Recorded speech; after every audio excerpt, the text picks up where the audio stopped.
Laporan akademik dan sambutan. Laporan akademik oleh Ketua Sekolah Tinggi Filsafat Teologi Gereja Kristen Injili Ishak Samuel Kenya Jayapura kepada Ibu Pendeta Sincela Tuputi, Doktor Teologi. Disilahkan.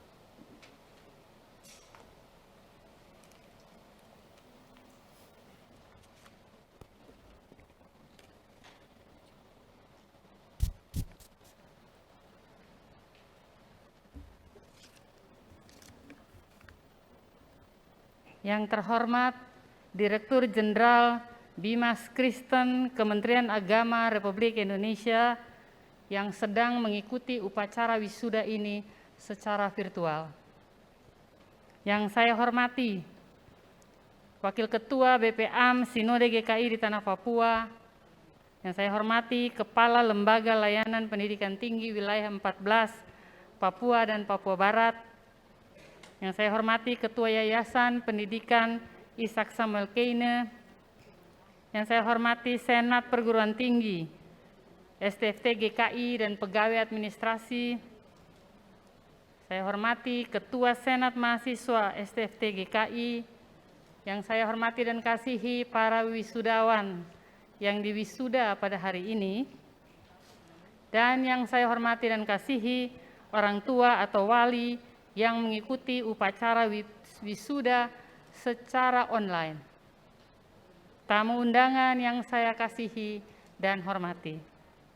Puji dan syukur kepada Tuhan Yang Maha Kuasa, karena di tengah-tengah ancaman berbagai penyakit, kita semua masih diperkenankan hidup, belajar dan mengajar sampai pada detik ini. Hari ini adalah upacara wisuda ke-29 yang diselenggarakan oleh STFT GKI. Itu berarti telah sekian kalinya kami menamatkan para mahasiswa yang telah kami didik dengan sungguh-sungguh dan sekuat tenaga untuk dipersembahkan bagi kepentingan gereja, masyarakat, dan bangsa Indonesia. Sumber daya manusia yang berkualitas tentu merupakan impian dari setiap dosen dalam mendidik dan membina para mahasiswa selama kurang lebih 4-5 tahun. Dan di atas semuanya, kami menginginkan mahasiswa memiliki karakter yang baik yang disebut karakter Kristus. Kemajuan zaman dan perubahan sosial, budaya, dan ilmu pengetahuan memacu para mahasiswa untuk bekerja keras menyiapkan diri agar mampu bersaing dalam dunia kerja yang sangat kompetitif pada hari ini. Tamatan-tamatan STFT GKI telah bekerja sebagai pendeta, guru agama, tetapi juga telah merambah ke dunia kerja sebagai pegawai negeri sipil, guru sekolah, pegawai swasta, polisi, militer, camat, anggota legislatif, bahkan ada yang menjadi bupati. Tepuk tangan untuk STFT. Hal ini memperlihatkan kepada kita bahwa dengan ilmu teologi dan ilmu pendidikan Kristen yang dibekali kepada para mahasiswa oleh STFT GKI, maka para lulusan dapat berinovasi dalam mengembangkan ilmu teologi dan pendidikan untuk kesejahteraan umat manusia.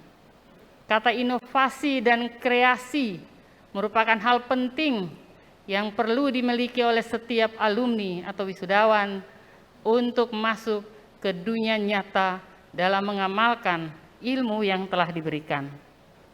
Pandemi COVID-19 telah memaksa kita semua untuk mengubah pola belajar dan pola kerja. Media komunikasi online merupakan salah satu cara yang dijadikan pilihan dalam mengajar dan belajar. Kondisi ini mendorong kami sebagai pengajar dan mahasiswa untuk secara cepat mesti menguasai teknologi informatika agar pembelajaran dapat berlangsung dengan baik. Patut diakui bahwa handphone Android dan komputer atau laptop sudah menjadi alat yang mesti dimiliki oleh mahasiswa yang mengikuti perkuliahan secara online atau tidak tatap muka. Dua perangkat elektronik ini sudah merupakan suatu keharusan untuk dimiliki oleh mahasiswa yang belajar, tetapi juga diperhadapkan dengan keadaan ekonomi orang tua atau wali untuk bagaimana memenuhi kebutuhan mendasar ini. Mau tidak mau, orang tua yang menyekolahkan anaknya sudah mesti menyiapkan perangkat belajar yang saya sebutkan tadi. Jika kita ingin para mahasiswa dapat menangkap ilmu teologi dan ilmu pendidikan dengan sebaik-baiknya. Saya pahami bahwa keadaan ekonomi orang tua yang terbatas membuat 2-3 orang mahasiswa terpaksa harus mengikuti kuliah dari satu handphone saja. Bahkan kadangkala orang yang ketiga tidak tercover, tidak terlihat wajahnya pada HP Android. Tentu timbul tanda tanya, dapatkah ilmu itu diserap dengan baik dalam kondisi keterbatasan seperti ini? Ini menjadi perhatian kita bersama, terutama pihak orang tua dan donatur. Kendala lain yang dihadapi adalah soal ketersediaan pulsa data maupun jaringan. Sementara kuliah berlangsung, tiba-tiba mahasiswa terlempar keluar dari grup itu dan mengatakan, "Mama, pulsa habis. Mama, jaringan tidak ada karena saya berada di tempat yang jauh. Mama, maaf, kamera dimatikan karena memang saya ada di tempat yang gelap." Jadi tanpa dimatikan kamera pun saya gelap. Ini kondisi real mahasiswa kita. Tidak semua memiliki alat elektronik yang sangat dibutuhkan itu. Bahkan masih mencari-cari alat itu sebagai sumber pembelajaran. Jadi saya minta perhatian dari BPM Sinode, dari yayasan, dari pemerintah, untuk memberi perhatian ekstra kepada mahasiswa yang punya kemauan keras untuk sekolah, tetapi lemah di bidang ekonomi. Kendala lain yang dihadapi adalah tidak memadainya jaringan secara nasional ataupun regional Papua. Diakui bahwa pada bulan Agustus, 1 bulan penuh kami tidak kuliah karena jaringan putus. Kami tidak tahu penyebabnya, tetapi di Provinsi Papua tidak ada jaringan dan kami tidak bisa kuliah. Kami baru berkejaran dengan kuliah-kuliah yang tertinggal itu pada bulan September. Apa daya, di satu sisi harus menjaga jarak karena COVID-19, tetapi di lain pihak tidak ada jaringan. Itulah yang kita hadapi sebagai dosen dan mahasiswa pada masa yang cukup menegangkan ini. Untuk itu kami berharap pemerintah pusat maupun pemerintah daerah dapat mendukung dunia pendidikan dengan ketersediaan jaringan yang memadai dan subsidi pulsa data kepada dosen dan mahasiswa. Saudara-saudari yang saya kasihi, separuh dari waktu belajar mahasiswa yang diwisuda pada hari ini dijalani dengan cara belajar secara online, yakni yang dimulai pada 17 Maret 2020, di mana kita tidak dapat belajar dan mengajar secara offline. Dalam kondisi pembelajaran seperti ini, maka saya berharap tamatan yang diwisuda pada hari ini tetap terus belajar.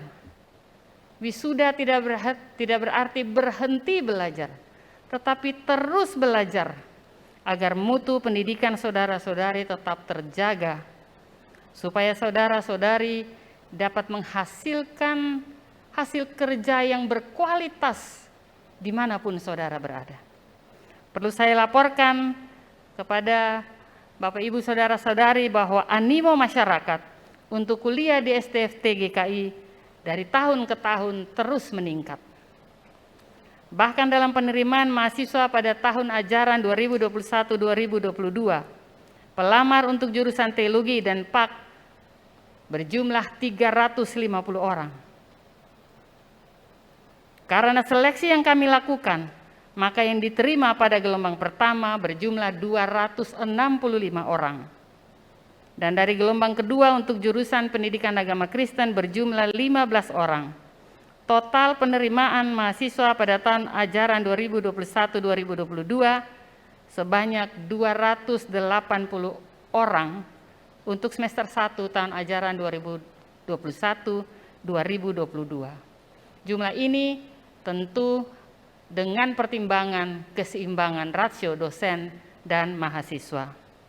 Jumlah yang saya sebutkan di atas memperlihatkan bahwa lembaga pendidikan STFT GKI masih diminati baik oleh warga GKI maupun oleh gereja-gereja sahabat. Pada tahun ajaran 2021-2022, jumlah dosen tetap bergelar doktor sebanyak 8 orang. Dosen tetap bergelar master sebanyak 11 orang. Dosen tidak tetap 11 orang. Pendeta kampus, tenaga dari United Mission 1 orang. Pegawai tetap 9 orang. Honorer 13 orang.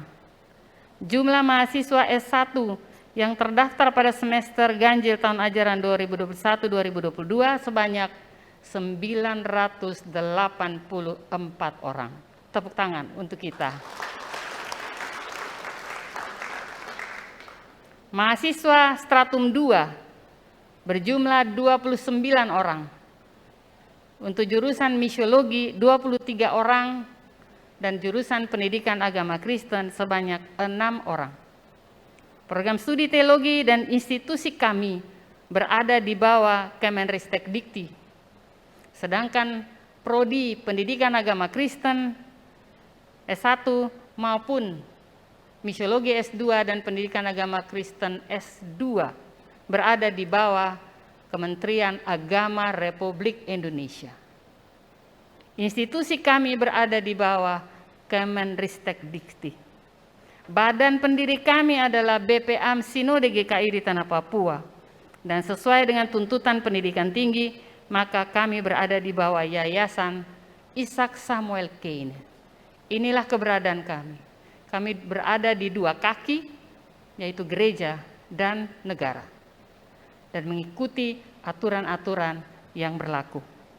Dengan keberadaan kami seperti yang saya sebutkan di atas, maka di masa depan saya berharap STFT semakin maju demi menjalankan misi Kristus melalui kerja keras dan pengabdian kepada Tuhan Yang Maha Kuasa.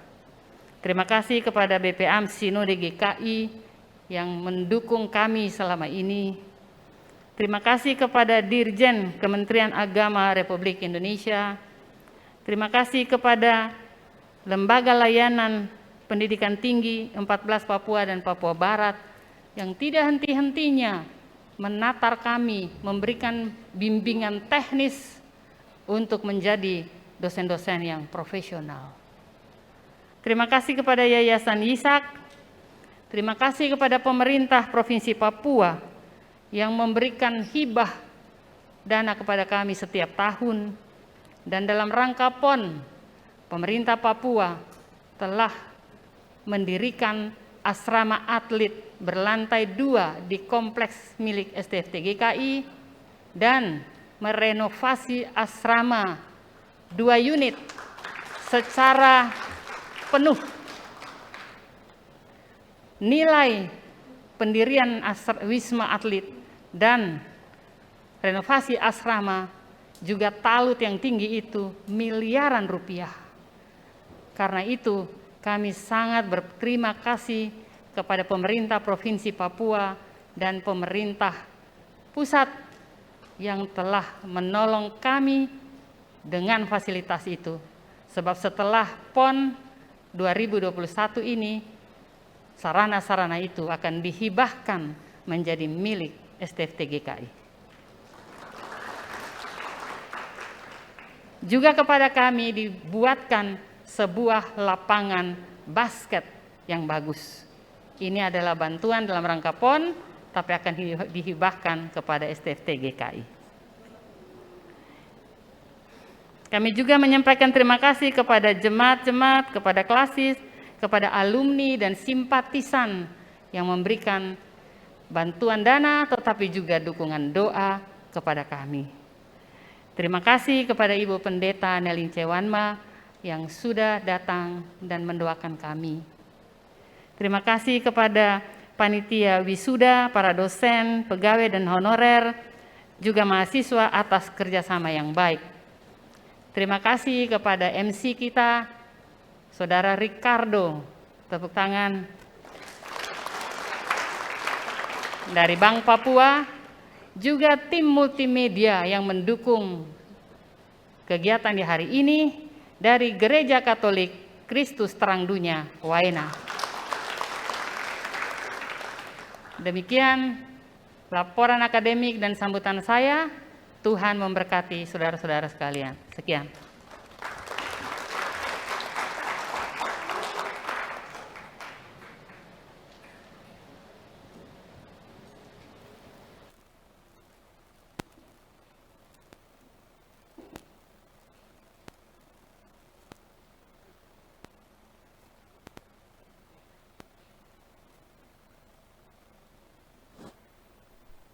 Demikian laporan akademik oleh Ketua Sekolah Tinggi Filsafat Teologi Gereja Kristen Injili Ishak Samuel Kenya Jayapura, Ibu Pendeta Since Latupeti, Doktor Teologi.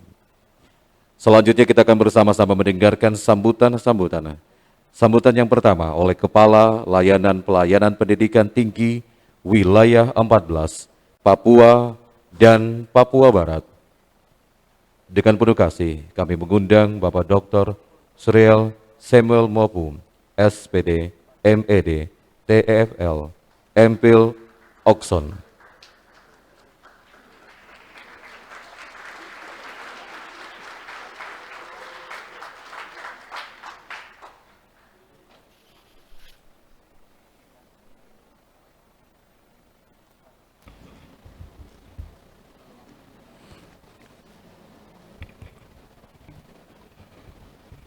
Shalom, salam sejahtera dalam kasih Tuhan kita Yesus Kristus.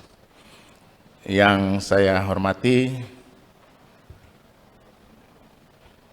Ketua Sekolah Tinggi Filsafat Teologi Ishak Samuel Kenya Jayapura selaku Ketua Senat dan seluruh anggota Senat STFT GKI ISKN yang saya hormati.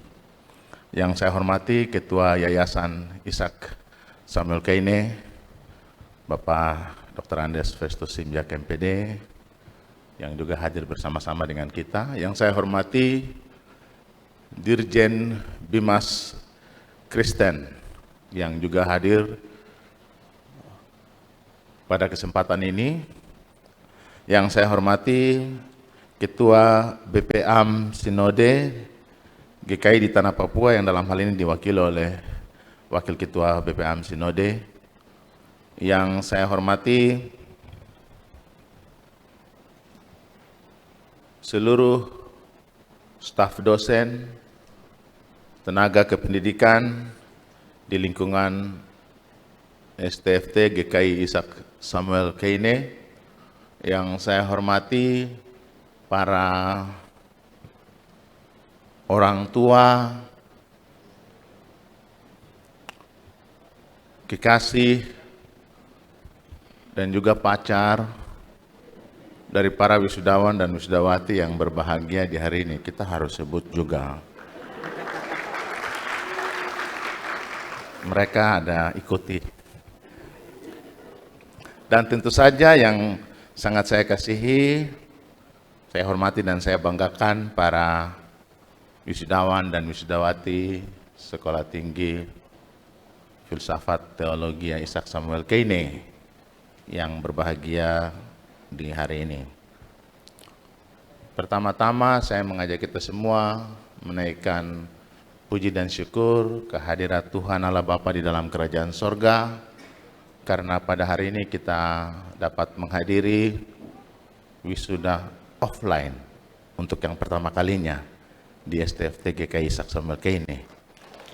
Jadi kalau hari ini berdiri agak lama-lama sedikit tidak apa-apa daripada wisuda online. Ada satu keistimewaan tersendiri. Puji Tuhan kita bisa melakukan itu. Saya atas nama Menteri Pendidikan, Kebudayaan, Riset, dan Teknologi, selaku Kepala Lembaga Layanan Pendidikan Tinggi Wilayah 14 Papua dan Papua Barat, menyampaikan selamat dan sukses kepada saudara-saudara semua yang hari ini telah diwisuda. Kehadiran saya pada wisuda ini menandakan bahwa saudara-saudara telah memenuhi standar nasional pendidikan tinggi di negara kita, sehingga kepada saudara-saudara layak diberikan gelar kesarjanaan yang sesuai dengan bidang keahlian saudara-saudara. Ijazah saudara memiliki identitas ijazah nasional, ada PIN yang dapat saudara gunakan untuk mendapatkan pekerjaan, tapi juga melanjutkan pendidikan yang lebih tinggi, baik di dalam maupun di luar negeri. Ada 3 hal yang hendak saya sampaikan pada sambutan saya pada kesempatan ini. Yang pertama, pertanyaan yang perlu dijawab pada saat ini adalah, where do we go from here? Kemana kita pergi dari sini? Dan ini yang akan menjadi bahan perenungan bagi saudara-saudara semua.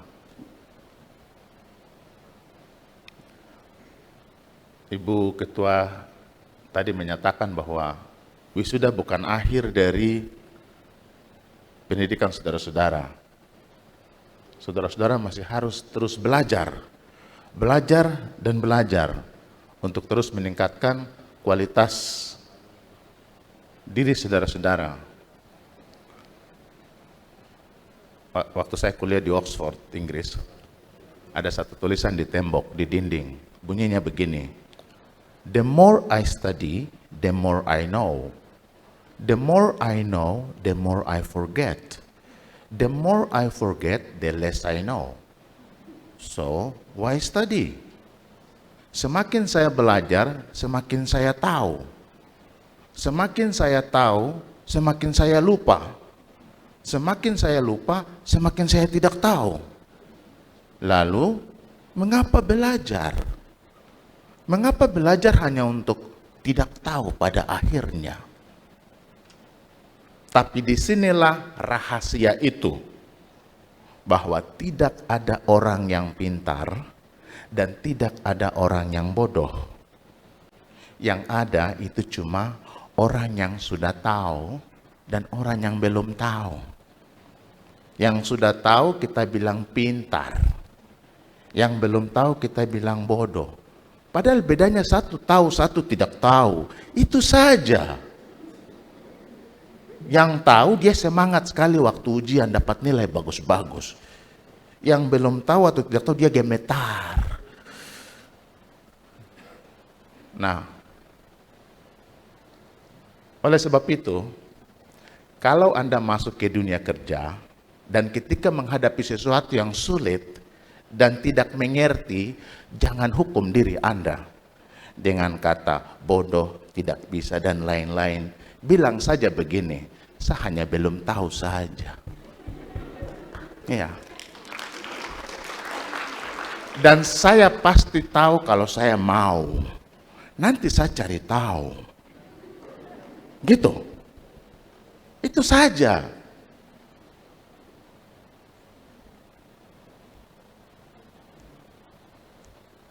Dan orang yang tahu banyak, dia dikatakan memiliki pengetahuan. Tahu, pengetahuan. Dalam bahasa Inggris juga, to know, knowledge. Nah, orang yang memiliki banyak pengetahuan, dia terlihat macam hebat begitu. luar biasa, dia punya power. Knowledge is power. Knowledge atau pengetahuan itu kekuatan. Kekuatan. The darkness will immediately disappear as soon as you switch on the light. Kegelapan akan lenyap seketika ketika Anda kontak lampu. Betul kan tidak? Kontak lampu langsung gelap hilang, begitu. Lampu itu pengetahuan. Lampu itu yang kau tahu, kita tahu, saya tahu. Ketika kita mengetahui banyak hal, dunia terlihat luar biasa. Kita jadi seseorang yang punya kekuatan, kekuasaan, kemampuan untuk bikin apa saja. Tapi ketika kita tidak tahu apa-apa, kita seperti orang buta yang tidak bisa melihat kemana-mana. Oleh sebab itu, tenang saja. Sarjana sains teologi sudah dimiliki. Sarjana pendidikan agama Kristen sudah dimiliki. Saya masuk pada pesan kedua. Tapi dunia sudah berubah. Apakah saya akan jadi pendeta? Apakah saya akan jadi guru agama? Bisa. Tapi belum tentu juga. Belum tentu. Lalu saya akan jadi apa? Saya akan jadi seperti panggilan Tuhan kepada saya untuk hidup di dalam dunia ini. Dan saya akan menemukan panggilan itu apa. Dan panggilan itu ditemukan di dalam inspirasi. Ketika kita berdoa dan ketika kita terinspirasi, inspirasi berasal dari dua kata, in spirit. In itu di dalam, spirit itu roh. Jadi ketika kita terinspirasi, kita sedang berada di dalam Tuhan. Tuhan sedang berbicara kepada kita melalui proses inspirasi. We are inspired. Kita terinspirasi. Tuhan sedang bicara kepada kita yang membuat hati kita berdebar-debar, jantung kita berdebar-debar, kita jadi tahu apa yang kita mau. Kalau kita mengerti rahasia ini, kita tidak akan salah-salah pilih. Karena kita tidak akan memilih berdasarkan apa yang otak pikirkan, tapi berdasarkan hati. Hati tidak pernah berdusta. Dia selalu menyatakan kebenaran itu. Sedih, senang, susah, itu dengan hati. Dan proses penciptaan di dalam dunia ini terjadi melalui inspirasi. Mulai dari Albert Einstein, Isaac Newton, sampai kepada Arnold Up yang menulis lagu-lagu. Itu Tuhan bicara langsung lewat proses inspirasi itu. Cuma kita ini terlalu berpikir yang mungkin pikiran kita kudus-kudus semua, jadi kita pikir mungkin Tuhan itu hanya hadir di tempat yang kudus-kudus, suci. Tidak. Tuhan hadir di mana saja. Melalui proses inspirasi kita bisa mendengar suara Tuhan. Kita bisa merasakan kehadiran Tuhan. Kapan dan di mana saja. Adik-adik yang belajar tentang teologi, tentang Tuhan, saya merasakan Tuhan ada di mana-mana. Dan saya bisa mendengarkan suaranya. Dan saya bisa mencapai apa yang saya mau. Dan tidak pernah salah ketika saya mengetahui bahwa itu datang dari Tuhan. Takut akan Tuhan adalah permulaan pengetahuan itu. Dan banyak orang tidak sadar. Dan kita hanya baca tapi kita tidak mengerti. Atau mungkin kita belum memahami. Dan proses itu terjadi sampai hari ini. Dan itulah mengapa saya bilang tadi, saya percaya bahwa saudara-saudara ketika masuk ke dalam bidang pekerjaan saudara-saudara pasti berhasil. 130 S1 teologi dan 17 sarjana pendidikan, semuanya pasti sukses. Karena kita punya Tuhan. Dan Tuhan sudah menjadikan kita di dalam dunia untuk memenuhi visi dan misi Tuhan. Persoalannya, sudahkah kita tahu itu? Sudahkah kita temukan visi misi Tuhan di dalam kita? Kalau kita tahu visi misi Tuhan dalam kita, itu kunci dari keberhasilan kita. Kita pasti sukses. Kita pasti berhasil. Yang terakhir, kita sekarang hidup di era revolusi industri 4.0. Dunia sudah berubah. Dulu literasi lama, baca, tulis, matematika mantap, itu bisa hidup. Sekarang itu sudah tidak. Kita butuh literasi baru, kemampuan membaca data-data, menggunakan data-data secara digital, kemampuan menggunakan aplikasi-aplikasi mesin-mesin modern, itu literasi teknologi yang kedua. Tapi jangan takut, anak kecil juga dia sudah tahu itu aplikasi mesin-mesin modern. Banyak kita gunakan, WhatsApp, Facebook, itu aplikasi-aplikasi. Dan begitu banyak aplikasi-aplikasi yang lain. Di dunia kerja hari ini, semua jenis, bahkan di gereja juga sudah gunakan aplikasi-aplikasi teknologi modern, sudah digunakan. Jadi sebagai lulusan STFT, kita harus terus membekali kita dengan pengetahuan tentang bagaimana menggunakan aplikasi-aplikasi mesin-mesin modern dalam berbagai bidang kehidupan. Sekarang sudah bukan orang IPA saja, bukan orang dari eksak saja, tidak. Orang-orang sosial, humaniora juga dituntut untuk menguasai teknologi informasi ini. 3 literasi baru ini, literasi data, literasi manusia, dan terakhir literasi teknologi, dan terakhir literasi manusia. Jangan sampai literasi yang terakhir manusia ini, jangan sampai kita lupa jadi manusia. Karena sekarang untuk tertawa saja tindis, marah tindis, menangis tindis. Jangan sampai kita hanya tahu tindis-tindis saja begitu. Baru kita tidak pernah tertawa, marah atau menangis, sampai harus bikin kursus menangis lagi atau tertawa dan marah begitu. Karena teknologi bikin sampai orang dia duduk diam-diam padahal dia ada marah sekali begitu. Dan marahnya itu dalam simbol-simbol yang ditindis-tindis tadi itu. Jadi teknologi boleh berkembang tapi jangan lupa jadi manusia. Jangan sampai bapak dengan mama duduk di meja makan berdua baku WhatsApp, SMS begitu. Padahal di meja makan begitu. Literasi manusia penting supaya dia membuat manusia tetap menghormati jati dirinya sebagai manusia, menghargai satu sama lain, dan bisa bekerja sama. Tapi kunci untuk bisa hidup di zaman yang sangat canggih ini, itu kita perlu hanya kendalikan 2 hal. 1, attention. 2, quality. Attention itu apa? Attention itu perhatikan. Perhatian, bahasa Inggris, kata bendanya perhatikan, itu kata kerjanya. Perhatikan. Perhatikan apa yang Anda pikir, apa yang Anda lakukan. Bukan disiplin.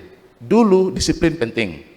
Masuk pagi tepat waktu, bikin apa saja tepat waktu, itu disiplin penting. Tapi hari ini disiplin sudah kuno. Manusia tidak mau disiplin. Siapa mau disiplin? Tidak ada. Yang paling penting adalah attention, perhatian. Seseorang dia masuk kantor tepat waktu dari pagi sampai sore, dia tepat waktu sekali. Tapi hari itu dia punya attention tidak ada di pekerjaan. Dia tidak ada perhatian di pekerjaan, dia disiplin, tapi dia tidak kerja. Apa yang dia lakukan? WhatsApp dari pagi sampai sore, Messenger, TikTok, kejar jam tayang. Kita terbawa oleh teknologi yang kemudian mengendalikan hidup kita. Kita tidak mengendalikan hidup kita. Untuk mengendalikan hidup kita, kita harus mengendalikan attention kita, perhatian kita. Baru bisa. Dunia mau berubah sampai bagaimana? Kalau kita sanggup mengelola attention kita, kita sukses. Kita tidak akan terseret oleh arus perkembangan dunia yang begini hebat. Kelola attention Anda, Anda sukses. Yang kedua, dan ini yang terakhir, bilang pada diri sendiri, Quality is my identity. Kualitas adalah identitas saya. Bilang itu. Artinya, apapun yang kita lakukan harus berkualitas. Dan kualitas itu dalam apa saja? Mulai dilihat dari bangun paginya berkualitas kah tidak? Kalau dia punya bangun pagi jam 10, oh itu tidak berkualitas. Kalau dia masuk kantor atau kerja malas-malas, itu tidak berkualitas. Quality is my identity. Kualitas adalah identitas saya. Jadi kalau saya malas-malas, ya pemalaslah kualitas saya, begitu. Kalau saya rajin-rajin, ya rajin-rajinlah kualitas saya. Jadi dibutuhkan sikap mental yang positif untuk membangun hidup kita. Saya ulangi lagi, quality is my identity. Saya percaya semua lulusan STFT GKISK ini akan menunjukkan kualitas. Dunia ya berlomba-lomba mendapatkan orang yang berkualitas, bukan tidak berkualitas. Tidak ada yang pusing dengan orang yang tidak berkualitas. Oleh sebab itu, tingkatkan kualitas Anda, maju terus, sukses, dan Tuhan Yesus memberkati Anda semua. Terima kasih.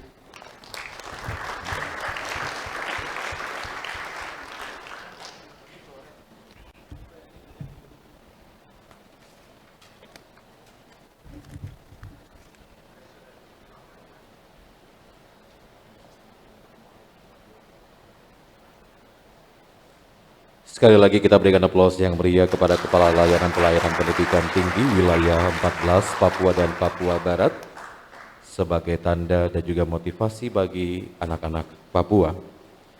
Bapak dan Ibu tamu undangan yang kami hormati, selanjutnya kita akan bersama-sama mendengarkan sambutan Direktur Jenderal Bimas Kristen Kementerian Agama Republik Indonesia secara virtual. Untuk itu kami mengundang Bapak Profesor Dr. Thomas Venturi, MSI.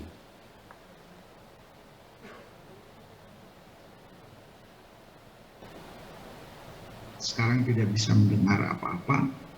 Saya tadi berkomunikasi untuk kemudian bisa berbicara apakah suara saya didengar oleh Bapak Ibu dan para wisudawan serta orang tua. Kami mendengarkan secara mudah-mudahan jelas, bisa didengar, dan saya akan menyampaikan beberapa hal terkait dengan kegiatan wisuda pada siang hari ini di Jayapura yang dilaksanakan oleh Sekolah Tinggi Filsafat Teologi Gereja Kristen Injili Ishak Samuel Kene di Jayapura. Pertama, saya ingin menyapa dengan hormat Ketua dan anggota Senat STFT GKI Ishak Samuel Kene yang menyelenggarakan kegiatan wisuda pada siang hari ini, yang saya hormati Ketua BP AM Sinode GKI di Tanah Papua, yang saya hormati dan saya kasihi sahabat lama saya sebetulnya Profesor Mofu yang sekarang menjabat sebagai Kepala L2 Dikti Wilayah 14 Papua dan Papua Barat. Beliau waktu menjabat sebagai rektor di Unipa, pada saat itu juga saya menjabat sebagai rektor di Universitas Patimura di Ambon. Jadi salam jumpa Pak Mofu, dan saya melihat beliau sudah mendalami teologi yang luar biasa. Tadi beberapa saya mendengar sambutan beliau. Yang saya hormati Ketua Yayasan Ishak Samuel Kene, yang Yayasan Pendidikan yang menaungi STFT GKI Ishak Samuel Kene. Para dosen, tenaga kependidikan, dan khusus para wisudawan dan orang tua yang berbahagia. Mari kita bersyukur kepada Tuhan di dalam Yesus Kristus yang kita imani dan kita percaya, karena hari ini hari yang berbahagia bagi kita semua. Bisa berkumpul, ada yang secara luring, tapi juga ada yang secara daring, untuk pelaksanaan wisuda ke-29 STFT GKI di Tanah Papua. Saya ingin memulai dengan tentu menyampaikan apresiasi dan penghargaan. Saya selaku Direktur Jenderal Bimbingan Masyarakat Kristen Kementerian Agama yang secara khusus diminta oleh teman-teman di STFT GKI Ishak Samuel Kene di Jayapura untuk bersama menyambut pelaksanaan wisuda ke-29 dan kegiatan aktivitas akademik yang ada di STFT GKI Ishak Samuel Kene di Jayapura.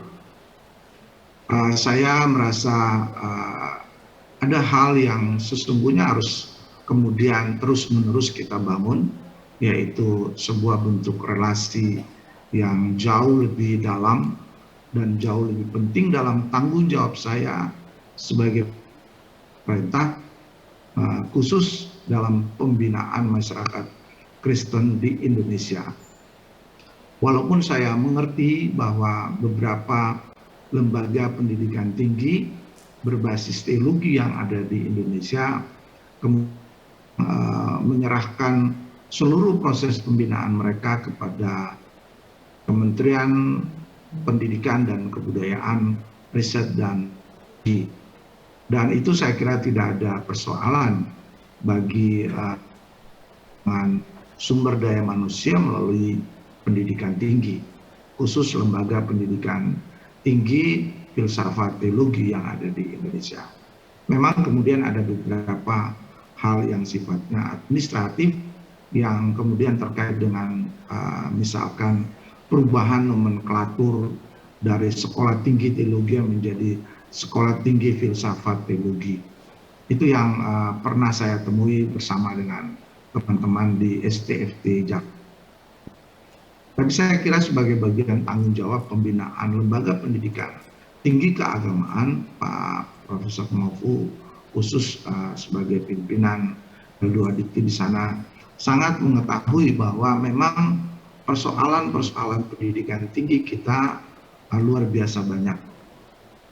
Sesungguhnya memang dalam RPJMN 2020-2024 tetap menyisakan tanggung jawab pada lembaga pendidikan tinggi untuk kemudian menyelesaikan 4 persoalan pokok yang selama ini menjadi persoalan dan pengembangan atau arah pembangunan pendidikan tinggi di Indonesia.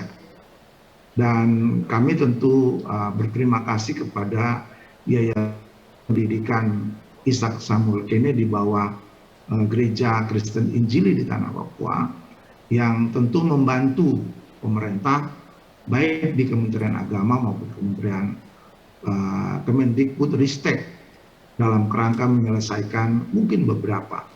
Biasanya saya sebut menyelesaikan salah satu akses pendidikan kita. Memang ukurannya bisa Bapak Ibu bahwa angka partisipasi kasar pendidikan tinggi kita relatif, dan itu artinya akses harus diberikan, dibuka seluas-luas bagi masyarakat untuk mengenyam pendidikan. Dan kami berterima kasih karena penyelenggaraan pendidikan tidak hanya kemudian akses didapatkan, tapi juga harus menjaga kualitas pendidikan. Dan ada dalam standar nasional pendidikan tinggi kita, Undang-Undang 12/2012 misalkan harus kita patuhi, dan terakhir tentu ada standar yang ditetapkan oleh kementerian yang bersama dengan Ban PT, ada 7 dengan 9 kriteria itu yang kemudian kita sebut 9 standar. Pahami bahwa lembaga-lembaga pendidikan tinggi teologi, basis teologi di Indonesia relatif banyak. Saya punya catatan data kurang lebih 384 institusi atau lembaga pendidikan tinggi. Dan ada kurang lebih 900 prodi. Hari ini ada 2 prodi yang kemudian mewisuda para wisudawan, yaitu prodi Sains Teologi dan prodi Pendidikan Agama Kristen. Ada relatif kurang lebih 36 prodi yang ada di bawah Direktorat Jenderal Bimas Kristen, kewenangan pemberian izinnya ada di situ. Dan itu kemudian kita pakai untuk membuka lebih banyak akses bagi masyarakat untuk mengenyam pendidikan tinggi. Namun sekali lagi ada 4 hal yang tadi saya ulangi, yaitu kaitan dengan akses, kaitan dengan kualitas, kaitan dengan relevansi pendidikan tinggi kita, dan yang terakhir daya saing pendidikan tinggi kita. Ini tentu mengalami bentuk proporsi perhatian yang berbeda dari waktu ke waktu. Sekarang mungkin orang tidak bicara lagi di akses, orang bicara atau konsentrasi pada atas. Kami bersyukur tadi sambutan Pak Profesor Mofu bahwa STFT dalam kerangka wisuda paling tidak telah menyelenggarakan pendidikan dengan basis standar nasional pendidikan tinggi kita. Artinya paling tidak posisi akreditasi telah sebagai prasyarat untuk menghasilkan lulusan, dan saya kira STFT ada F-nya ini yang menurut saya jauh lebih punya kualifikasi dalam penyelenggaraan akademik dibanding dengan yang lain. Artinya ada juga yang bagus, tapi paling tidak STFT di bawah Gereja Kristen Injili di Tanah Papua juga konsentrasi untuk terus meningkatkan mutu. Dan yang ketiga saya kira kita harus kemudian memiliki kemampuan untuk melakukan adaptasi terhadap perubahan-perubahan yang terjadi. Tadi disampaikan oleh Profesor Mofu. Bagaimana proses adaptasi itu, saya kira di lembaga pendidikan tinggi kita juga harus dilakukan. Di STFT, DKI, di Tanah Papua harus dilakukan. Adaptasinya adalah supaya, sekali lagi, supaya output yang dihasilkan itu relevan. Kondisi pasar atau kondisi jemaat umat yang ada tidak hanya di Papua tapi juga di luar Papua yang harus kemudian bisa diakses oleh output kita. Tadi laporan Ibu sangat clear bahwa kemampuan adaptasi itu kemudian bisa dilakukan oleh lulusan STFT Jakarta di Tanah Papua. Salah satu mereka bisa jadi polisi, bisa jadi anggota DPR, walaupun basic mereka adalah basic teologi atau basic pendidikan agama. Tapi adaptasi itu kemudian bisa dilakukan dan mungkin mereka akan survive dan bisa berkembang dalam karir-karir di bidang di luar teologi, misalkan seperti itu. Nah, ini yang saya kira tidak hanya relevansi yang kita maksud mentah itu bahwa harus cocok benar karena ukurannya lama tunggu lulusan itu diserap oleh pasar misalnya. Tidak sekedar itu, tapi dia punya kemampuan beradaptasi dan dia masuk ke pasar dengan proses adaptasi yang saya maksud. Dan ini harus dilakukan dengan memberi pengayaan pada proses-proses akademik dengan tentu mereview setiap waktu kurikulum-kurikulum yang dikembangkan oleh lembaga pendidikan STFT DKI di Tanah Papua. Dan yang keempat tentu tidak hanya kompetisi daya saing di antara para lulusan, tapi juga daya saing internasional bahkan secara internasional. Dan daya saing itu ukurannya bukan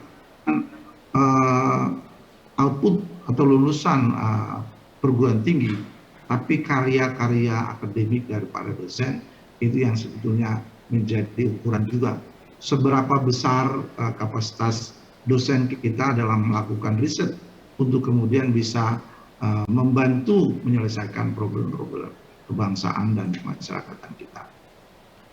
Yang kedua dan saya kira terakhir, sebagai Dirjen Bimas Kristen, saya untuk teman-teman di STFT, Ibu Ketua dan memang ini harus menjadi perhatian kita dari waktu ke waktu, dan memang karena kondisi sosial kemasyarakatan kita di Indonesia dan mungkin juga di Papua, ini yang menjadi penting, yaitu terkait dengan moderasi beragama.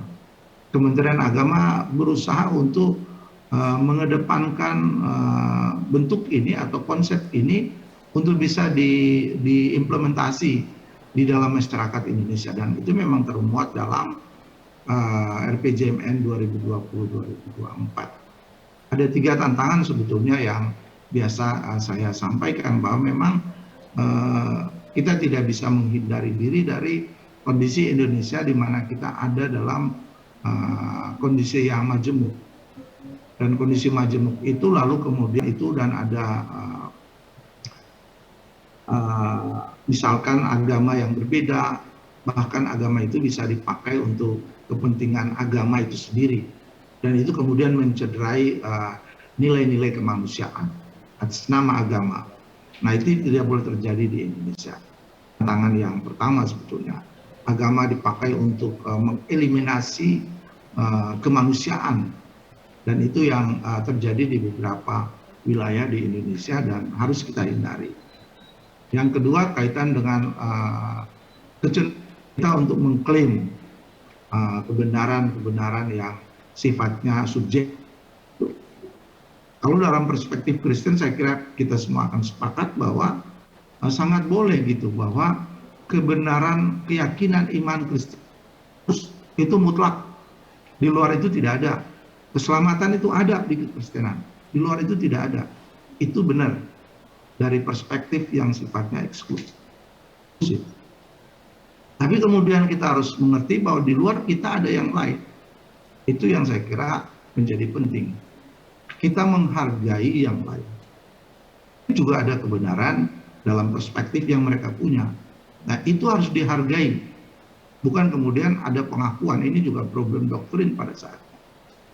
Nah, ini yang saya kira kenapa. Dan yang ketiga adalah praktik beragama yang kadang mengabaikan nasionalisme dan keindonesiaan kita. Ada doktrin keagamaan yang mengajarkan tidak boleh ikut upacara bendera, tidak boleh hormat pada bendera, ada. Tidak hanya di agama yang lain, di Kekristenan juga ada. Dan saya menemukannya. Nah, saya kira ini 3 tantangan yang menurut saya Kementerian Agama mengedepankan konsep moderasi agama. Banyak yang tentu bertanya kepada saya, kalau dari perspektif Kristen apa sih yang mau dikerjakan?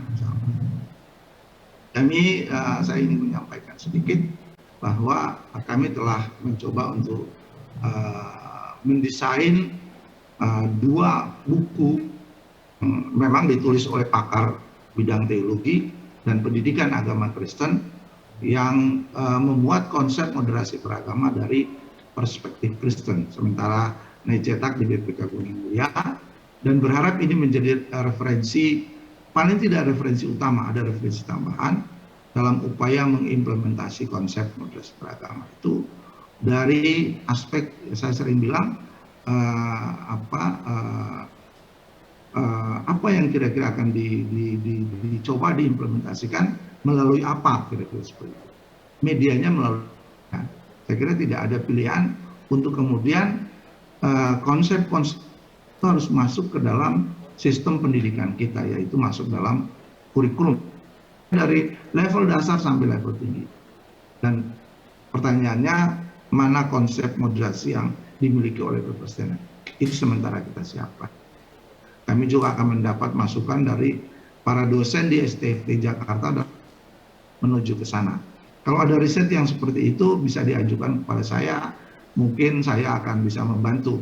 Tapi saya tidak bisa menjanjikan seperti model Simlip Tamas di Kemendikbud, tidak seperti itu, karena memang ada hal yang berbeda dalam mandat yang diberikan oleh pemerintah kepada lembaga-lembaga pendidikan, termasuk Direktorat Jenderal yang. Dan saya kira ada banyak, kalau nanti pada suatu ketika saya bertemu dengan teman-teman, saya akan menyampaikan secara utuh apa itu konsep moderasi beragama.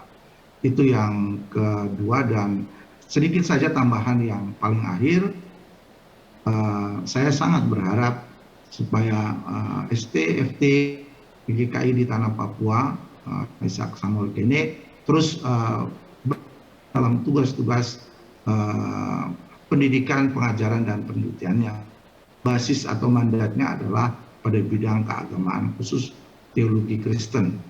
Saya pernah membaca satu tulisan dari Ishak Samuel Keni ada titipan pesan untuk orang-orang Papua, dan saya kira bukan barang baru bagi STFT karena namanya Ishak Samuel Keni, yaitu orang Papua. Tadi saya dengar di awal mahasiswa atau wisudawan yang menyampaikan itu ada menggunakan beberapa term, tapi saya menggunakan yang menjadi pesan untuk orang-orang di Papua, yaitu pagi dia harus belajar, siang harus bekerja, dan malam harus bernyanyi. Jadi 3 perspektif yang harus dikerjakan, di samping yang tadi disampaikan itu bahwa kalau dia bekerja dengan tulus di tanah itu akan memberikan kehidupan baginya.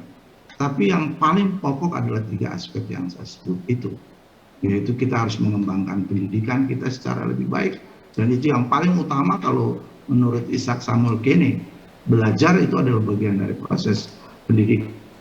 Bekerja dan malam itu bernyanyi. Bernyanyi itu bermazmur bagi Tuhan yang menjadikan kita. Saya kira itu titipan saya bagi STFT Jakarta dalam tugas-tugas. Saya kira ini akan menjadi filosofi dan mungkin menjadi filosofi dasar dari tugas-tugas pelayanan STFT GKI di tanah Papua.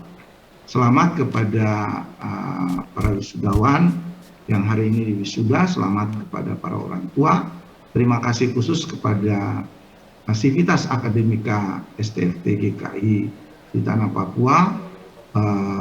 Terima kasih kepada para dosen yang bekerja mungkin dalam ruang dan waktu yang sangat tidak terbatas untuk mendidik anak-anak kita menjadi lebih baik, menjadi generasi yang akan berguna bagi gereja kita, bagi masyarakat, dan bagi bangsa kita.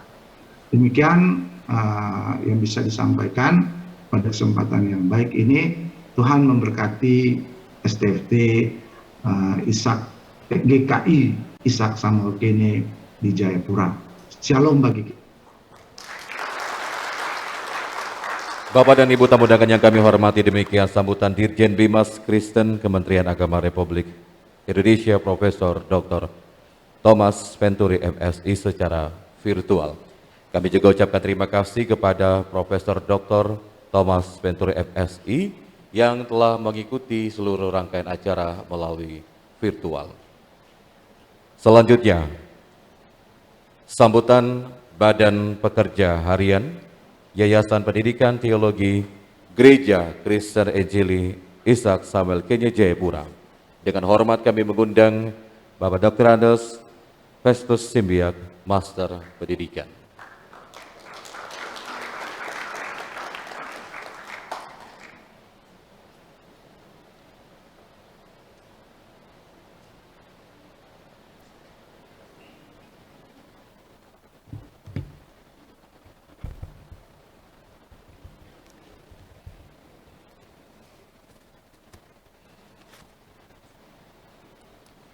Alam voi, sioi, wa, oras.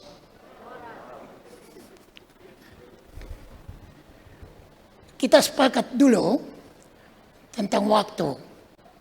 Kalau saya bicara langsung akan panjang, kira-kira 2 jam lagi.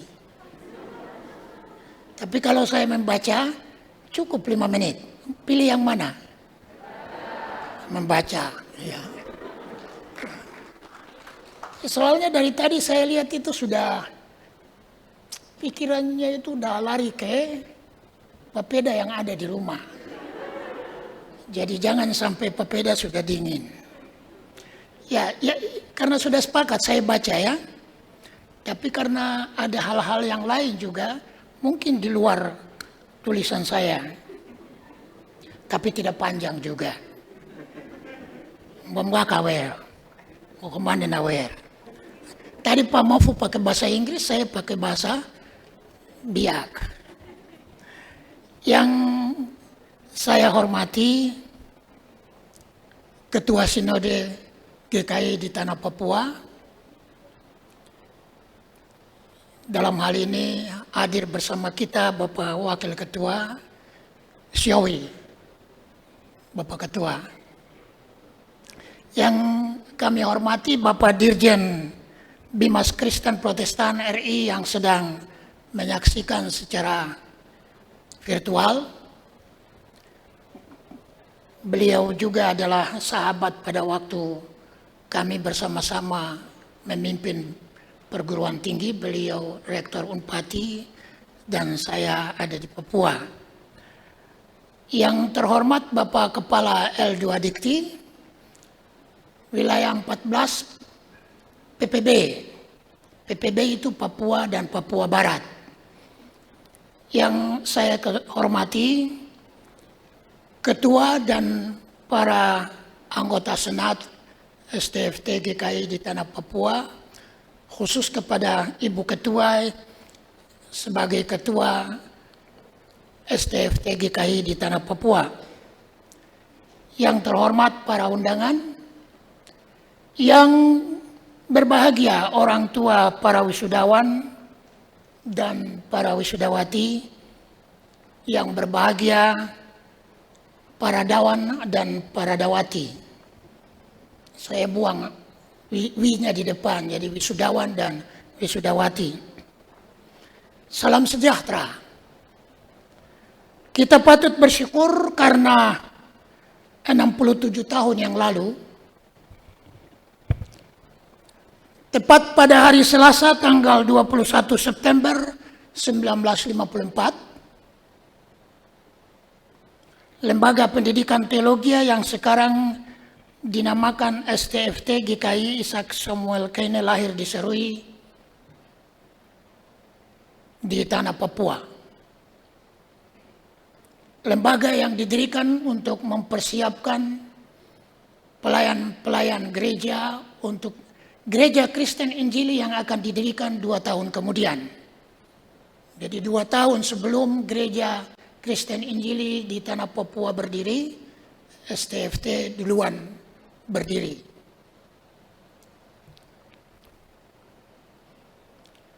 Beberapa hari yang lalu, tepatnya hari Selasa juga, pada tanggal 21 September 2021, Sivitas Akademika STFT GKI Ishak Samuel Kaine merayakan hari kelahiran STFT GKI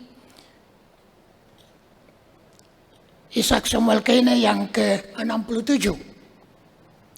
Dalam kurung waktu 67 tahun, STFT GKI Ishak Samuel Kaine telah mengabdikan diri bagi GKI dan bagi masyarakat Indonesia untuk menghasilkan pelayan-pelayan gereja yang sudah tersebar di seluruh pelosok Tanah Papua. Hari ini juga kita bersyukur kepada Tuhan karena STFT GKI Ishak Samuel Kaine kembali menamatkan sejumlah lulusan yang telah dinyatakan sah menyandang gelar Sarjana Sains Teologi dan Sarjana Pendidikan Agama Kristen dalam upacara yang terhormat hari ini.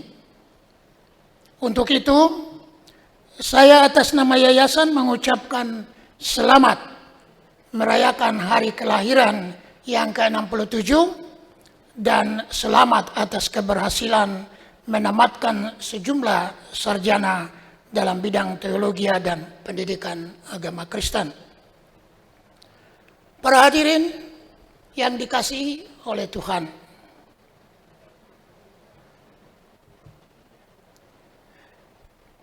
selama ini kita hanya tahu bahwa STFT GKI Ishak Samuel Kaine hanya meluluskan sarjana-sarjana teologi dan sarjana pendidikan untuk melaksanakan tugasnya sebagai pelayan gereja alias sebagai pendeta. Mungkin kurang atau memang kita tidak tahu bahwa sesungguhnya kedudukan STFT adalah lembaga pendidikan yang sangat strategis. Yang kita mungkin tidak tahu itu sangat strategis. Artinya apa? Dalam pengembangan SDM di Papua, lulusan dari STFT melalui STFT telah berperan sangat utama.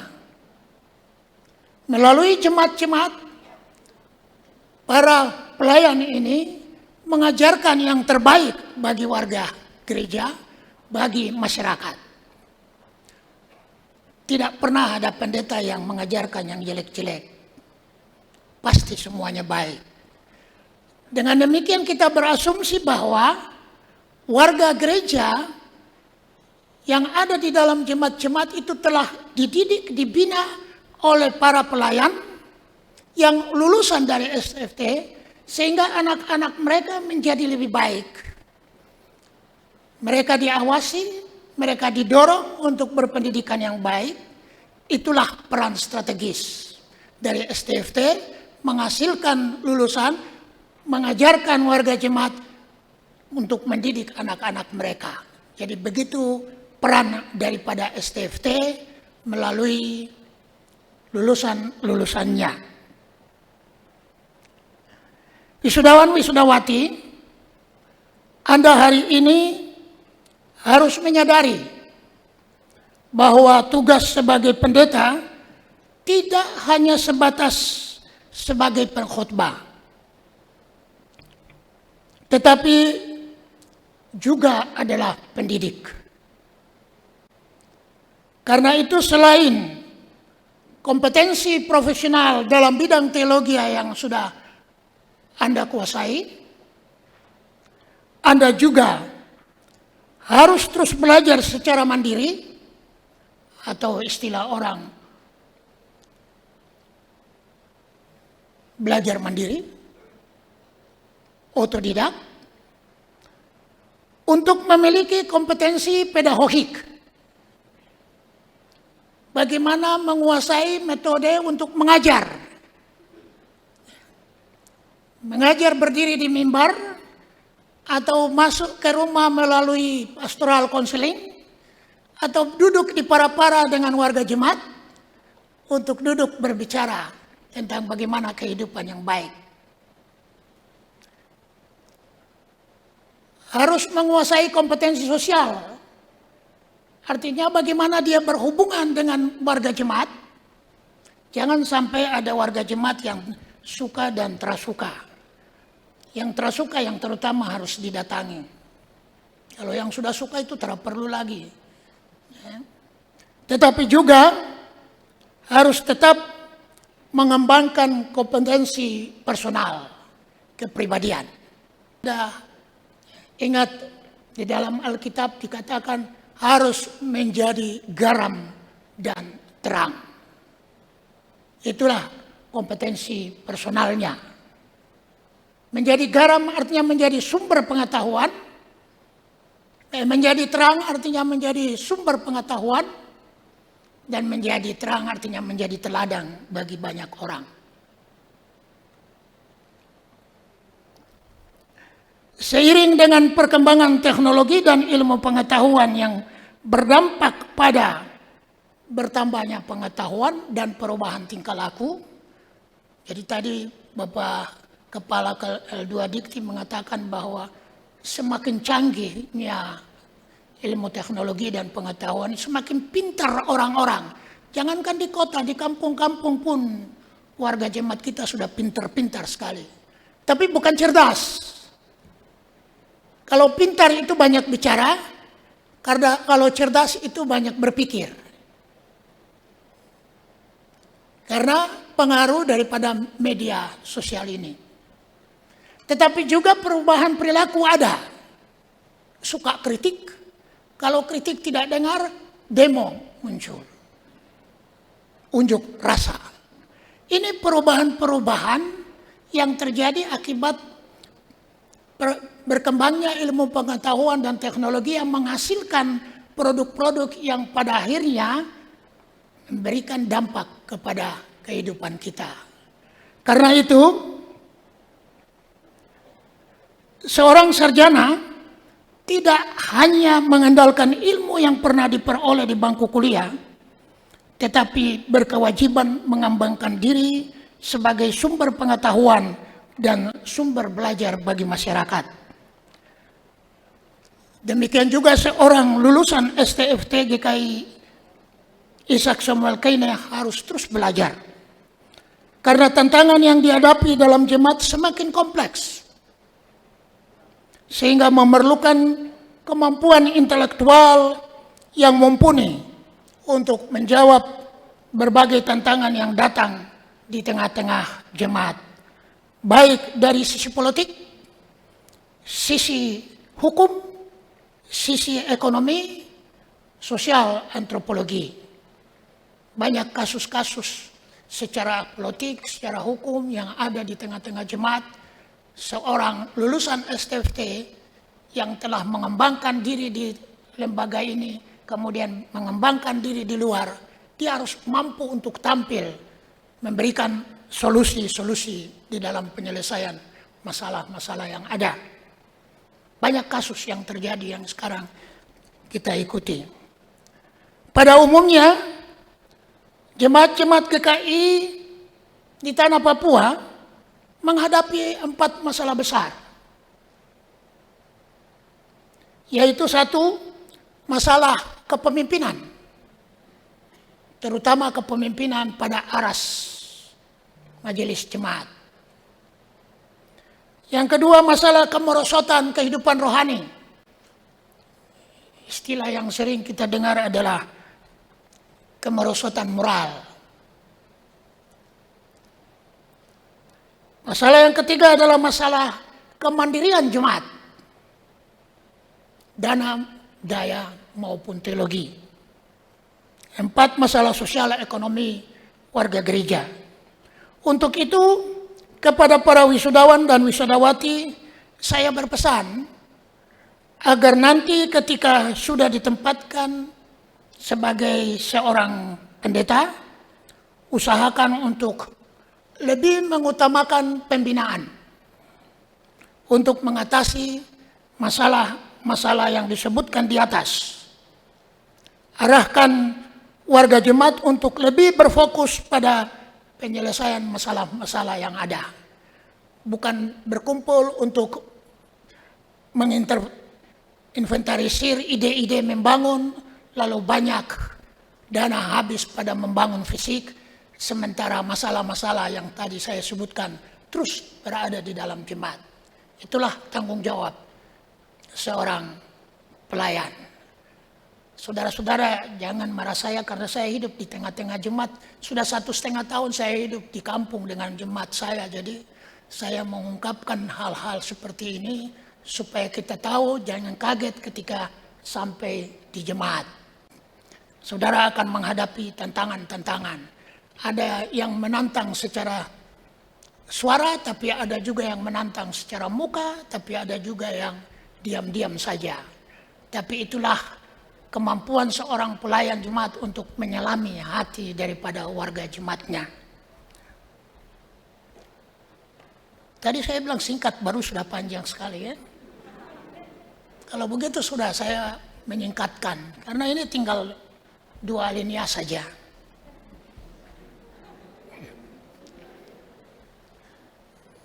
Bapak bisa kasih jadi 1 alinea kah? Oh bisa tidak ada alineanya juga. Para hadirin yang dikasihi oleh Tuhan kita Yesus Kristus. Pada kesempatan ini mewakili para pengurus, kami minta maaf atas ketidakhadiran kami selama ini di tengah-tengah kampus. Hal ini disebabkan oleh kedudukan yayasan yang dilematis. Baik dilihat dari sisi pendiriannya maupun dari sisi kewenangannya.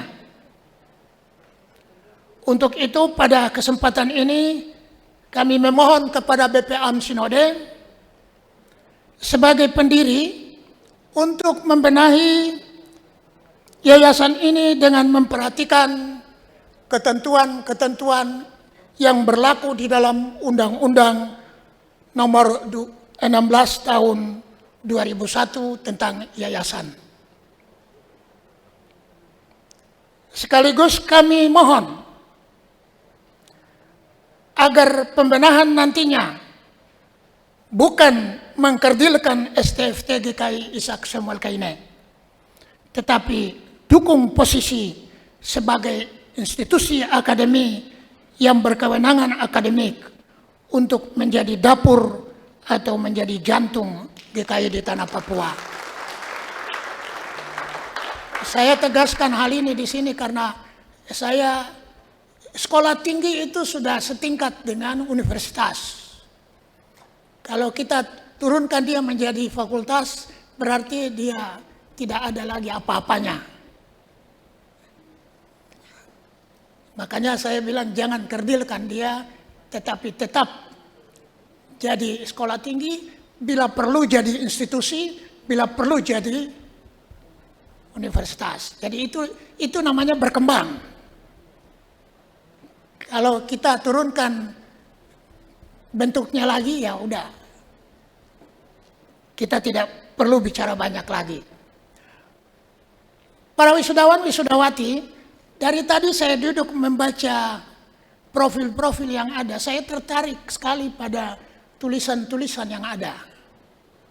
Luar biasa. Ada yang menulis tentang mas kawin, ada yang menulis tentang pandangan-pandangan suku, dan luar biasa. Nah, beberapa waktu yang lalu saya menulis, saya duduk hitung-hitung orang laki-laki yang suka bicara tentang mas kawin. Saya bilang, kamu masa bicara banyak di kampus 10 juta kah?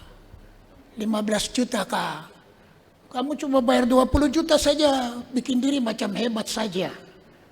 Padahal untuk memelihara seorang perempuan sejak sebelum lahir sampai dia masuk ke dalam jenjang perkawinan, keluarga mengeluarkan 900 juta rupiah. Mas kawin cuma 10 juta saja, bicara banyak sekali. Nanti kamu pulang hitung sendiri sudah. Waktu di kandungan ibu mulai makan dan minum, waktu lahir minum susu dan seterusnya pakaian dan sampai belum hitung pulsa. Belum hitung pulsa. Kalau hitung pulsa lagi berarti biaya memelihara seorang perempuan kan 1 miliar lebih. Baru kau bikin diri macam berkuasa saja. Tangan jalan terus kah? Tidak boleh. Itu uang 1 miliar kau 10 juta dibanding tidak ada apa-apanya. Jadi jaga dia, cinta dia. Ya. Nah, itu intermezzonya. Tapi saya maksudkan di sini bahwa coba kita pikirkan bagaimana tulisan-tulisan yang bagus tadi itu kita jadikan buku. Kita bukukan. Mungkin setebal 20 halaman, 30 halaman. Nanti kita akan bisa bentuk tim untuk melakukan semacam penyempurnaan dalam bentuk buku. Tentu nama Anda yang menjadi nomor 1. Penulis siapa? Sehingga tulisan Anda ini tidak hanya tinggal di perpustakaan, di STFT. Tapi kita sebarluaskan di dalam jemaat yang ada di lingkungan GKI. Itu yang tadi dimaksudkan dengan STFT sebagai dapur. Jadi dia mengolah apa yang Anda tulis tadi semua, jangan hanya tersimpan, jangan hanya menjadi pengetahuan Anda, jangan hanya menjadi pengetahuan dari si pembimbing, tetapi kita sebarkan ke seluruh negeri ini. Ini yang kita pikirkan bagaimana nanti ke depan. Ya, mudah-mudahan dengan ngomong hari ini, bicara hari ini, sudah ada pemikir-pemikir untuk mencari solusinya. Tadi saya sudah bisik-bisik sama Bapak Wakil Ketua, supaya hal seperti ini kita wujudkan ke depan, tentu harus ada cara-caranya. Akhirnya, ini akhir.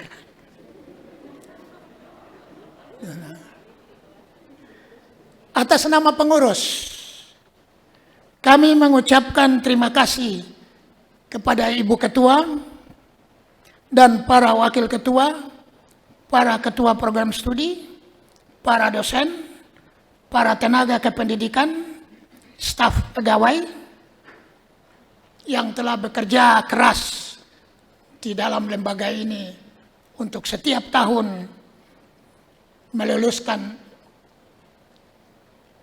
calon-calon hamba Tuhan di tengah-tengah tanah Papua ini. Juga atas nama pengurus kami berterima kasih kepada semua pihak yang telah mengulurkan tangan untuk mendukung jalannya Sekolah Tinggi Teologi GKI di tanah Papua ini. Ini tadi sudah akhir, baru masih ada atasnya lagi. Atas perhatian para hadirin sekalian, kami ucapkan kasumasa.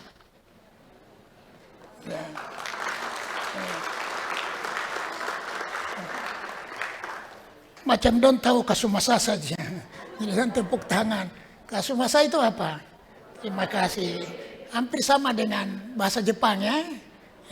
Itu bahasa Jepangnya bilang arimaseka. Jadi orang Biak bilang kasumasa. Gitu. Ya. Terakhir kali saya menyampaikan bukan menggunakan kata Josuba. Karena kata Josuba itu awal dari sebuah doa. Josuba itu kepada Allah yang maha tinggi. Tapi yang tepat adalah Showibengo. Selamat untuk Anda sekalian. Kiranya Tuhan memberkati semuanya.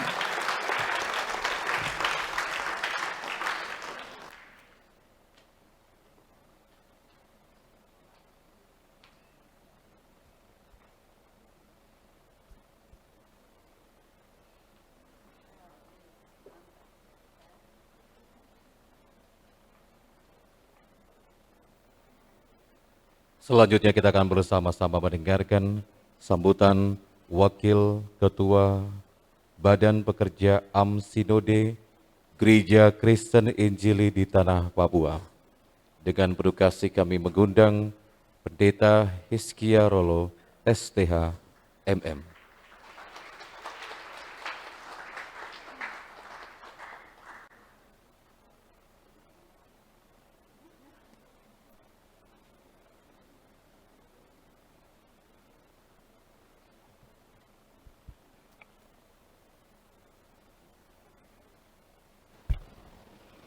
Ya, saya lewat kemari lalu Perumbewas bilang Aukada.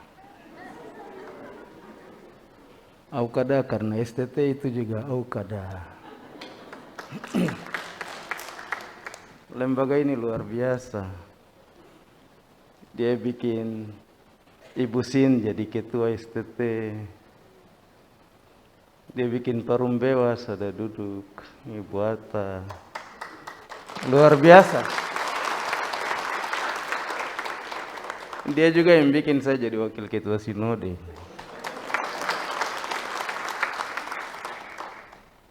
Karena itu kita mau bilang syukur bagimu Tuhan.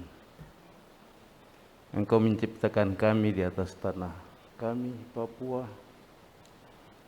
Dan engkau pada waktunya membawa Karl Wilhelm Otto dan Johann Geisler dengan caramu sendiri. Engkau menjumpakan mereka dua dengan kami. Dalam sejarah yang panjang itu, orang tua berpikir, kalau Injil itu sudah ada, kalau tidak ada sekolahnya bagaimana? Mereka bisa mengurus pekerjaan pekabaran Injil ini. Akhirnya mereka tiba pada kesimpulan untuk mendirikan sekolah pendeta di Serui, yang dipindahkan ke Jayapura.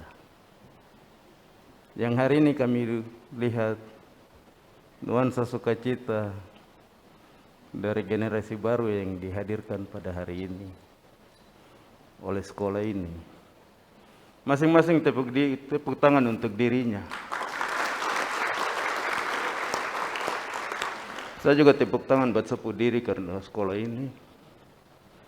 Bapak Ibu yang duduk di depan juga tepuk tangan untuk diri sendiri karena sekolah ini. Dan kamu tepuk tangan untuk diri kamu untuk hari ini. Karena itu atas nama Gereja Kristen Injili di Tanah Papua, pemilik lembaga ini, saya mengajakkan kita semua untuk menaikkan syukur pada Tuhan Allah di dalam nama Yesus dan Roh Kudus yang telah memungkinkan kita dengan caranya sendiri hadir di tempat ini dalam undangan dari senior yang kami banggakan semua, Ketua Senat dan para pimpinan di STFT GKI. Ibu ini undang kami datang karena dia mau bilang sekolah yang dipercayakan gereja kepada saya, sekolah yang dipercayakan oleh Badan Pekerjaan Sinode selaku mandataris sidang sinode pada saya telah melakukan tugas itu bersama dengan para pembantu, ketua prodi, dan para dosen. Tugas dan tanggung jawab yang teramat besar ini kami terima, walaupun situasi dan kondisi pada lembaga ini tidak memungkinkan. Tetapi karena kuasa Allah dalam nama Yesus dan Roh, kami hari ini mempersembahkan buat gereja ini para pekerja yang akan dipakai untuk ladang Tuhan. Mari kita beri aplaus untuk Ibu Ketua, para pembantu, pimpinan prodi, dan para dosen. Karena mereka yang undang kami ke sini, jadi saya ucapkan selamat pertama untuk Ketua STT. Yang kedua juga saya sampaikan rasa hormat yang dalam untuk Profesor Thomas Penturi selaku Dirjen Bimas Kristen. Tapi beliau juga adalah Ketua Dewan Pembina Universitas Satya Wacana, dan saya adalah salah satu pengurus dari universitas itu. Jadi hari ini saya juga dengar nasihat dari saya punya ketua sendiri untuk bagaimana mengelola dan mengendalikan sekolah-sekolah ini. Saya juga mau bilang banyak terima kasih yang tak putus-putusnya kepada Ketua L2 Dikti wilayah Papua dan Papua Barat, Bapak Dr. Suryal Mofu. Tadi saya duduk Selaomi, saya dengar ini macam marga yang datang dari Biak Barat, dari Mandori, ini banyak sekali. Jadi nanti bilang ketua sinode, dari sisi warga masyarakat, warga kampung, bikin pengucapan syukur untuk dorang. Ada Marisan lah, Mangga Pro lah. Hanya tadi saya belum dengar Padu aja nih.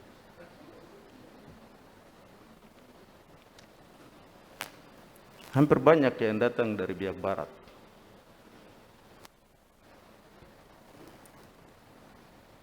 Dan juga semua yang diberkati Tuhan pada hari ini. Saya juga terima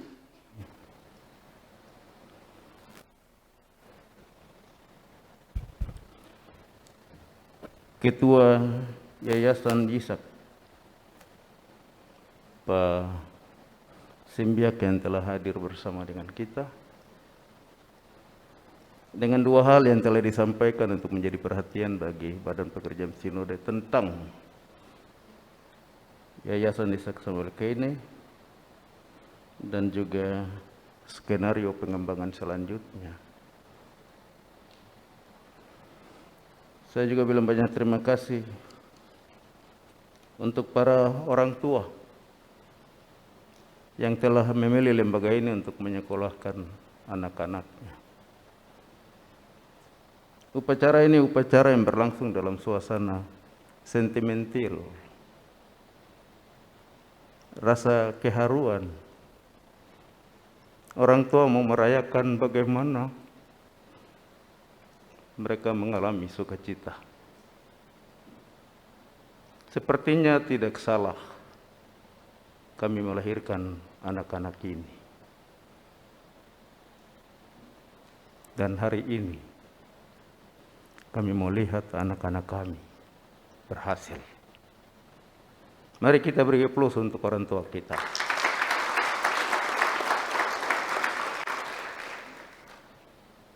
Diserba kekurangan yang banyak,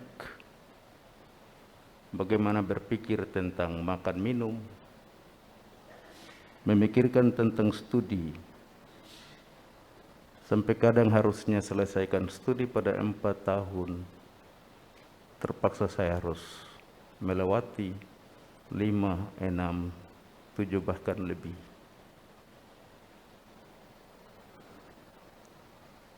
Untuk segala kesabarannya dalam studi di lembaga ini,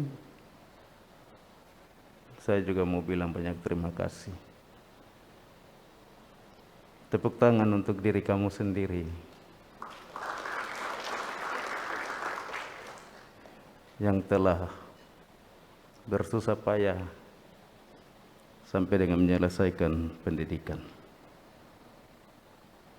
Tadi pagi saya bangun, dalam keluarga kami menyanyi lagu yang Keine karang untuk kita biasa pakai menyanyi pada hari Sabtu untuk mempersiapkan diri pada hari esok. Setelah itu di meja makan duduk seorang yang juga menyelesaikan studinya pada hari ini, Filipus Yamko. Dia adalah anak kami di rumah kami. Anak saya yang perempuan 1 biji saja, dia bilang, "Bapak, tempo lihat pendeta satu di meja makan ini." Lalu saya datang dan bilang, "Selamat pagi Pak Pendeta." Sukacita. Karena itu hari ini juga Filipus di wisuda. Ini orang Kei, Ibu Ketua. Tidak ada kaitan dengan saya juga. Tapi anak ini selama 3 tahun, dia menjadi tukang masak bagi saya ketika saya selesaikan studi saya di Jakarta. Dan saya bawa pulang dia ke Jayapura. Setelah itu saya bawa ke Pagem Nafle. Setelah saya titip anak saya untuk menjadi pendeta sama seperti saya. Dan hari ini kami juga bersukacita dengan semua orang tua yang ada di rumah karena anak-anak berhasil.